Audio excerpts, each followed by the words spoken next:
Party इस मुल्क की सबसे बड़ी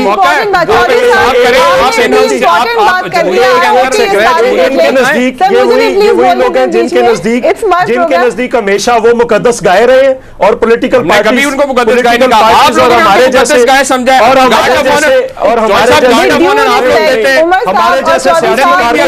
हमारे जैसे सवाल अपना रिपीट करने दें। लोगों आप जैसे लोगों के लिए हमेशा हकारत की नजर जर्नैलों को मुकद्दस गाय समझ। चौधरी साहब आपने बड़ा वैलिड पॉइंट उठाया। ख्वाजा साहब मेरा आपसे भी एक सवाल है और प्लीज मेरा आपसे ख्वाजा साहब मेरा भी आपसे एक सवाल है, मुझे समझ नहीं आ रही। जी चौधरी साहब जल्दी। ख्वाजा साहब मेरा आपसे एक सवाल है, मेरा ख्वाजा साहब आपके लिए एक सवाल है। सीधी बात करें कि फौज ने या फौजी जर्नैलों ने आज भी स्पेस कितनी दी हुई है पॉलिटिकल पार्टीज को, ये बात आप क्यों नहीं करते? हम सब लोग क्यों नहीं इस हकीकत को मान लेते? कितनी खारजा पॉलिसी छोड़ी है, कितना बजट छोड़ा हुआ है पॉलिटिकल लोगों के पास, कितनी बाकी चीजें हैं जो दाखिला पॉलिसी है वो कितनी छोड़ी हुई है, स्पेस क्या है? और दूसरा रास्ता ये है कि फिर इस मुल्क के अंदर वही जो बात इस मुल्क के लोग उठेंगे और फिर तबाही करेंगे। मुझे दो बातें करूंगा फिर आपसे मैं इजाजत ले लूंगा और बाकी दोस्तों से गुजारिश ये है कि बात आपने बिल्कुल दुरुस्त की है कि स्पेस आज भी बहुत कम मिली है पॉलिटिकल लीडरशिप को, पॉलिटिकल पार्टीज को, लेकिन अगर हमें ये बात मालूम है कि हमें स्पेस बहुत कम मिली है तो फिर हमें चाहिए कि कम से कम एक दूसरे के साथ इंटरेक्ट करें। हम एक दूसरे के साथ बात नहीं करते, हम एक दूसरे से ले जाते हैं, शर्माते हैं। हम एक दूसरे के साथ मिलके अभी तक 2.5 साल में नेशनल एजेंडा एक तरतीब नहीं दे सके। मतलब मैं आपको अकेले को अब मुझे बोलने में मैं फिर चला जाऊंगा, मैं किसी को टारगेट नहीं कर रहा।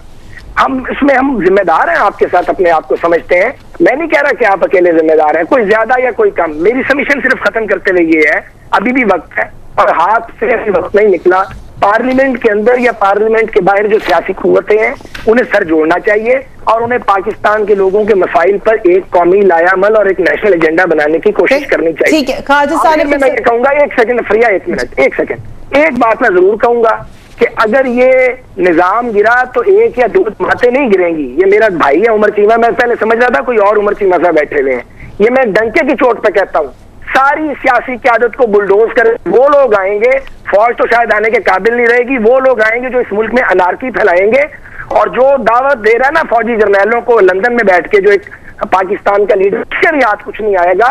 अभी भी वक्त है कि जो पॉलिटिकल लीडरशिप है इख्तलाफात अपने रखे लेकिन एक नेशनल एजेंडे पे एग्री होने की कोशिश करें, को लान तान करना बंद करें। शुक्रिया, thank you very much Khawaja Saad Rafique sahab की आपने बात सुनी। ब्रिगेडियर साहब आप बड़ी पेशेंट है, हमारी बात सुन रहे हैं, I am very sorry for that. लेकिन आपसे सवाल यही है कि एंड में आके बात आपके पास ही आती है, क्योंकि आपस में सियासतदानों की चपकलिश क्या इतनी ज्यादा हो जाती है कि फिर कोई स्ट्रॉन्ग एक्शन लेने की जरूरत आ जाती है। और फिर क्या ये सच है, क्या ये सच है कि पाकिस्तान की फॉरेन पॉलिसी और पाकिस्तान की दीगर अहम जो भी मंसूबे हैं या जो भी फैसले हैं वो सियासतदान नहीं करते, कहीं और होते हैं? पहली बात ये जो फरिया आपने कहा कि जो हमारी पॉलिसी के अहम पॉलिसी डिसीजन हैं वो कहीं और होते हैं, तो मैं इस पे तो तबसरा नहीं करूँगा कि कहाँ होते हैं, लेकिन मेरा ये ईमान है कि कहीं और होते हैं।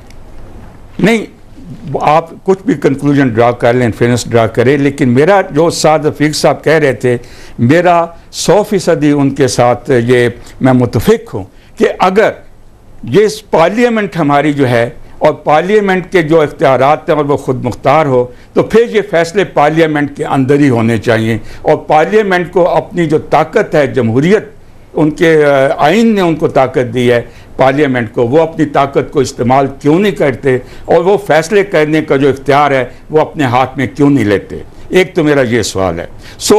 आप किसी और के ऊपर इल्ज़ाम डालने की बजाय पहले अपना हमें गिरबान देखना चाहिए कि क्या जब हम पार्लियामेंट में बैठते हैं और आइन ने भी हमें वो ताकत दी है तो हम फिर अपनी उस ताकत को इस्तेमाल क्यों नहीं करते?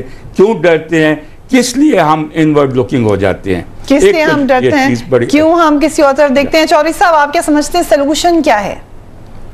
जब तक इस मुल्क के लोगों को इस पूरे अमल के अंदर पार्टिसिपेट नहीं किया जाता, उसको शामिल नहीं किया जाता, क्योंकि लोग तो बाहर बैठे हुए हैं, लोग इस पूरे अमल में नहीं, और फिर देखना ये पड़ेगा कि कितनी पॉलिटिकल पार्टीज उन्होंने खुद बनाई हुई हैं, कितनी पॉलिटिकल पार्टीज एजेंसियों के कहने पे बनती हैं, कितने पॉलिटिकल पार्टीज के अंदर कितने लोग। हम ये कहते हैं कि उनको चांस दें, प्रोसेस करें। बाकी पॉलिटिकल पार्टीज का अभी अंदर का प्रोसेस नहीं है। कौन सी पॉलिटिकल पार्टी है हमारी पार्टी समेत जो अपने पॉलिटिकल प्रोसेस को अभी कैरी थ्रू कर रही है?